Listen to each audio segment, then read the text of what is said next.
ঠান্ডার মরশুমে গরম গরম স্যুপ খেতে কারই না ভালো লাগে। আর স্যুপ যদি হয় ভীষণ হেলদি এবং দারুণ টেস্টি, তবে তো কোনো কথাই নেই। হ্যালো সবাইকে, আমি পিউ। আজকে আমি তোমাদের সঙ্গে ভীষণ হেলদি এবং tasty carrot soup recipe share করব।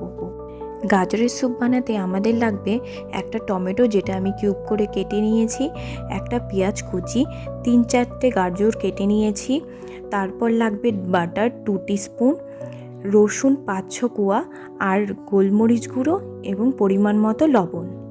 চলো এবার কিভাবে স্যুপ বানালাম সেটাই দেখাই। স্যুপ বানানোর জন্য প্রথমেই আমরা একটি প্রেসার কুকারে গাজর, পেঁয়াজ, রসুন, টমেটো দিয়ে পরিমাণ মতো জল অ্যাড করে ঢাকনা দিয়ে দেব।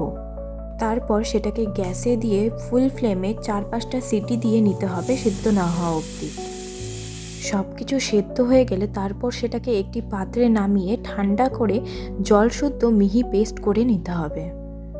তারপর গ্যাসে কড়াই বসিয়ে তাতে ওই পেস্টটি ঢেলে আরও একটু জল অ্যাড করতে হবে। যেহেতু গাজরের পেস্টটি অলরেডি ঘন, সেই জন্য আমরা এটাতে কোনো কর্নফ্লাওয়ার অ্যাড করব না, নর্মালি এটাকে বানাবো। এই স্যুপটি বানাতে যতটা সহজ, খেতেও কিন্তু ততই টেস্টি। যখন স্যুপটি ফুটতে শুরু করবে তখন তাতে একটা দারচিনি স্টিক, লবণ ও গোলমরিচ অ্যাড করে ভালো মতো মিশিয়ে আর একটু সময় ফুটতে দেব। কিছুক্ষণ ফোটার পরে স্যুপ যখন আমাদের ইচ্ছে মতো ঘন হয়ে আসবে, তখন লাস্টে বাটার অ্যাড করলেই রেডি আমাদের healthy and tasty carrot soup.